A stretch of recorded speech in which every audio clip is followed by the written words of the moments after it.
Guys, chapter number 11 की question bank देखते हैं किस तरह के इसमें क्वेश्चन आते हैं जो कि पेपर में बहुत इंपॉर्टेंट होंगे।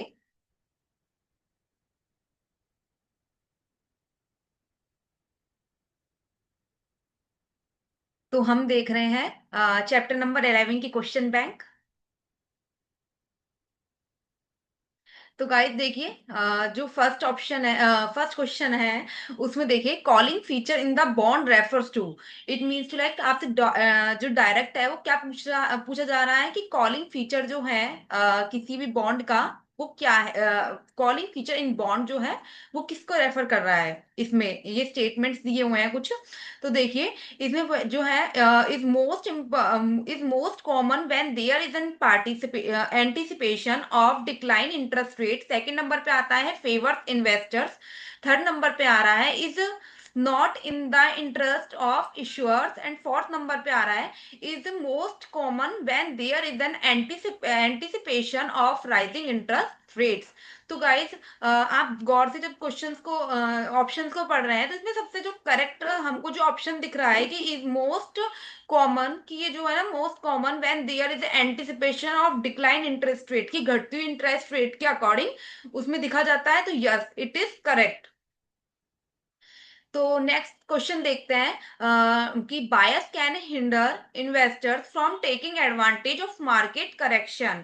तो देखिए गाइस, इसमें जो है हमको वो मतलब डायरेक्ट हमको क्वेश्चन में पूछा गया है कि इनमें से कौन सा है ये। तो ऑप्शन पढ़िए, पहले नंबर पे आता है प्रोजेक्शन, सेकंड नंबर पे आता है हर्ड मेंटेलिटी, थर्ड नंबर पे सेकंड नंबर पे आता है हर्ड मेंटेलिटी, थर्ड नंबर पे आता है एंकरिंग, एंड फोर्थ नंबर पे आता है कंफर्मेशन।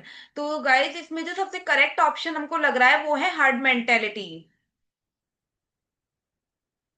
नेक्स्ट देखिए, business risk also refers to as operational risk. तो इसमें वो कहा है कि बिजनेस रिस्क जो होता है उसको किसकी तरह रेफर किया गया है, ऑपरेशनल रिस्क की तरह। Arises due to factors impacting the companies operation. Statement true, whatever true और फॉल्स। तो देखिए गाइस, ये पूछना है कि ये जो स्टेटमेंट जो दिया गया है ये करेक्ट है या फिर या फॉल्स है।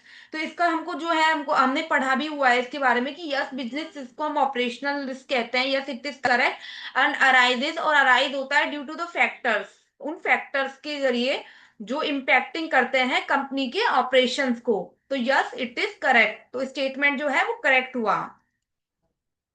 नेक्स्ट नंबर पे आता है dividend represent a minor portion of overall returns generated from equity. Dividend जो होता है रिप्रेजेंट करता है एक माइनर सा जो पोर्शन होता है ऑफ ओवरऑल रिटर्न्स, जो ओवरऑल जो रिटर्न बनी है जनरेटेड फ्रॉम द इक्विटी के जरिए। जो भी ओवरऑल जो हमारी रिटर्न जनरेट हुई है, उसमें बता पूछ रहा है वो हमसे। तो स्टेटमेंट ट्रू है या फॉल्स।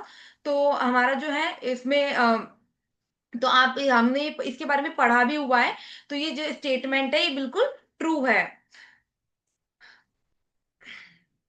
नेक्स्ट गाइस, हम क्वेश्चन देख रहे हैं what does an investor expect from an investment. देखिए, हम जानते हैं कि कोई भी इन्वेस्टर जो होता है वो इन्वेस्टमेंट किस लिए करता है, हाई रिटर्न्स मिले उसको, एक अच्छा मतलब वो मिल जाए। बट वो अपनी सेफ्टी ऑफ कैपिटल भी चाहता होता है। तो इसमें ये ऑप्शंस में जो है वो ये दिया हुआ है कि ओनली कैपिटल प्रिजर्वेशन। क्या मतलब वो इसलिए पैसा लगाएगा कि केवल मेरी जो कैपिटल है वो प्रिजर्वेशन रहे, सुरक्षित रहे। तो गलत बात है ये तो। ठीक है, ओनली हाई रिटर्न्स, केवल हाई रिटर्न्स मिले, कि भाई हाई रिटर्न्स मिलती रहे इसलिए पैसा लगाएगा। थर्ड नंबर पे है कि both returns and capital preservation, कि मतलब है ना, रिटर्न्स, बहुत रिटर्न्स तो मिले ही एंड कैपिटल प्रिजर्वेशन भी रहे। तो देखिए आप ना, कोई भी जो इन्वेस्टर होगा वो फर्स्ट ऑफ ऑल यही चाहेगा कि मेरी जो है कैपिटल तो एटलीस्ट सेफ रहे, और फिर जब कैपिटल सेफ है तो अब उसके ऊपर मुझे रिटर्न भी मिलने लग जाए। तो इसमें जो है जो मुझे सबसे करेक्ट आंसर लग रहा है वो लग रहा है कि both invest returns and the capital preservation. तो थर्ड ऑप्शन जो है वो बिल्कुल करेक्ट है। फोर्थ नंबर पे है कि नाइदर रिटर्न्स और नॉर कैपिटल प्रिजर्वेशन। तो ये भी जो है बात सही नहीं है कि वो मतलब चाहे, ये भी नहीं चाहेगा कि रिटर्न मिले और ये भी नहीं चाहेगा कि कैपिटल प्रिजर्वेशन रहे। तो ये बात तो बिल्कुल गलत हो गई। तो हमारा जो सबसे करेक्ट आंसर जाता है वो जाता है both returns and the capital preservation. Next आता है how is return on investment calculated for the particular period. देखिए कि आरओआई जो होता है, रिटर्न ऑन इन्वेस्टमेंट को हम क्या कहते हैं, आरओआई, ठीक है, कि कैलकुलेटेड कैसे होती है। तो देखिए पर्टिकुलर टाइम पीरियड पर जो है वो कैसे कैलकुलेट होती है, तो ये बहुत इंपॉर्टेंट क्वेश्चन है और आप इसको अच्छे से करके जाना। तो इसमें जो है रिटर्न ऑन इन्वेस्टमेंट कैसे मिलती है हमको, पहले नंबर पे आता है नेट प्रॉफिट अपॉन में इन्वेस्टमेंट, सेकंड नंबर पे आता है टोटल रिटर्न अपॉन में total cost into 100, and third number पे आता है डिविडेंड्स प्लस में सेल्स प्रोसीड्स अपॉन में total cost, and fourth number पे आता है नेट प्रॉफिट अपॉन में टोटल कॉस्ट इनटू 100। तो हमारा जो गाय सबसे सही क्वेश्चन, सबसे सही जो जा रहा है वो है टोटल रिटर्न अपॉन में टोटल कॉस्ट, ये बिल्कुल हमको करेक्ट ऑप्शन नजर आ रहा है। नेक्स्ट देखिए what is the relationship between the risk and returns in the investing. देखिए गाइस कोई भी इन्वेस्टमेंट है, हर इन्वेस्टमेंट में है ना रिटर्न्स, तो हमको हमको पता है हम इन्वेस्टमेंट क्यों कर रहे हैं। हम इन्वेस्टमेंट इसलिए कर रहे हैं कि ऑब्वियसली यार हमको कुछ ना कुछ उसके बदले में कुछ रिटर्न्स चाहिए होंगी।